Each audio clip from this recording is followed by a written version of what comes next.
Do you get more excited about new technology in mice, or is it all about shape for you? That's the question I found myself asking when I got the new Razer Deathadder V4 Pro in hand. Now, normally I'd say it's the shape because it's what you feel every second that you're using the mouse. But then I realized sometimes it doesn't have to be a new shape to make a mouse exciting. Even though shape is king, I believe prints would be the technology. So today we're gonna break down why the Deathadder V4 Pro is technically the best mouse on the market right now. But the real question is it the right mouse for you? Let's take a look. Let's start with the build. First off, the coating. It switched to Razer Smooth Texture Coating, my absolute favorite of any mouse. Doesn't irritate the skin, it's not slippery at all, and it actually gets better as your hand warms up. Super comfortable. The mouse feet are noticeably bigger than before. Now, if you remember from my Viper V3 Pro, once they switched over, the quality of them wasn't that good. They didn't glide that well. I'm happy to report that these skates are much better than those. It glides right out of the box so nicely, not scratchy at all, not slow, no slow spot, perfect. Although I do wish that they would have put some smaller ones in the box like the V3 Pro, just so we have a choice for the people that prefer this. Now, I know they did a survey of the pros like the bigger glidey mouse skates, but you know what, for those of us that don't want that or that prefer this, it would have been easy just to put it in the box. The mouse does come in black and white. I have spoken to Razer. I want that camo version, especially since it's their 20th year anniversary this year. Would be nice to see like a commemorative edition of this mouse. That would be really insane. So Razer, I know you listen to us, make it happen. Now, this also comes with the 8000 Hertz polling rate dongle. It's now included instead of sold separately, and it actually is improved. It's now 1-to-1 true 8000 Hertz, and they also redesigned it where it's a half circle base now, has more weight to it so it stays put on your desk. No more flopping around like the old one. The weight has lessened from 63 grams to 56 grams, so you're losing 7 grams there, and you definitely feel it. Not only in just the weight, but the actual weight distribution. Like when I go back to the V3 Pro, I can feel exactly where it is heavier. And this one, you can't really pinpoint where the weight is, which is really nice. And that is definitely an upgrade when it comes to weight. Now, when it comes to shape, there's been no updates to the shape, and that disappointed a lot of people. But when you really think about it, the pros, they want consistency over some new curves. Pros like Faker and Nico asked them to keep the shape the same, so that's what they did. They're gonna listen to them over us, guys. Sorry to burst your bubble, but we're not as important, I guess. I'm just kidding, Razer loves us, Razer loves us. I prefer the Deathadder V3 Hyperspeed shape compared to the Deathadder V4 Pro shape.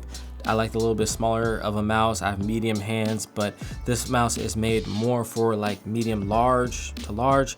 Now, I can use this and I can perform well with it, but for you small-handed users, I think you're kind of out of luck because I don't think it's as optimal as if you have a medium or a large hand. Now, this is also geared towards palm grip. So you have the palm grip, you have a relaxed palm, relaxed claw, whatever you want to call it.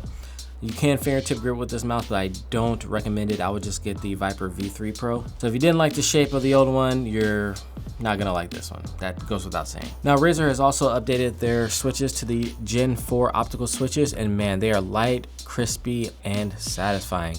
Each generation of these buttons just keeps getting better and better. The sight buttons seem about the same as the older version, middle of the road. Would love to see some lighter, crispier ones added in the future.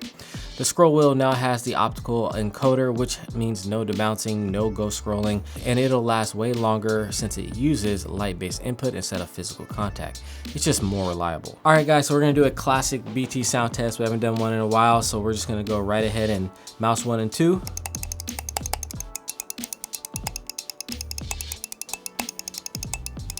Side buttons. Scroll wheel. Oh, yeah. So I'm gonna do a comparison of the V3 versus the V4. So let's see, mouse 1.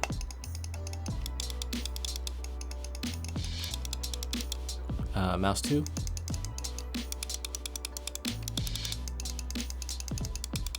So you can definitely hear there is a huge difference there.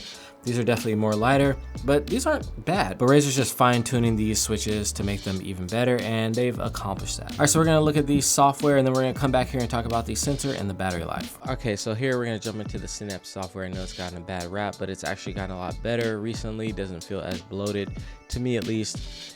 Now you can change your buttons here. You can come down here, change the LED indicator on the dongle. So you have your battery life, connection, quality, polling rate, DPI stages.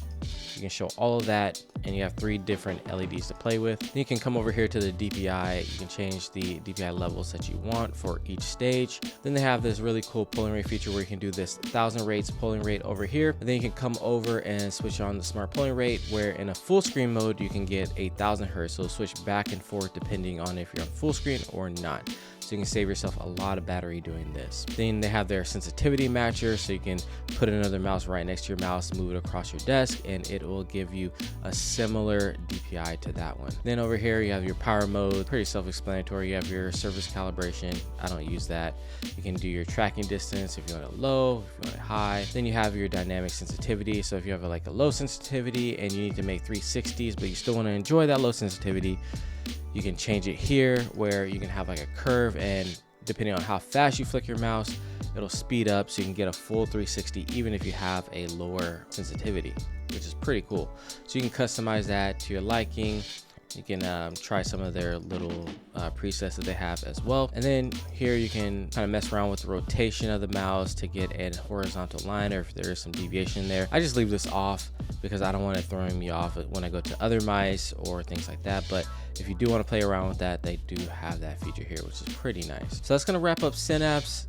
Pretty cool stuff. They've been trying to make it as useful as they can, and I think they've pretty much succeeded at doing so. They've updated the sensors, now using Razer's Focus Pro 35K optical sensor with improved power efficiency. The battery life was 120, and they've updated the firmware to make it 150. So there's a lot they're learning about this sensor and how to make it even more efficient, and as you see, they are accomplishing that. So it'd be cool if this could even get up to like 200 hours of battery life in the near future. So hey, wouldn't put it past Razer. Now, all these internal upgrades take a mouse that was already a top tier performer and pushed it into masterpiece territory.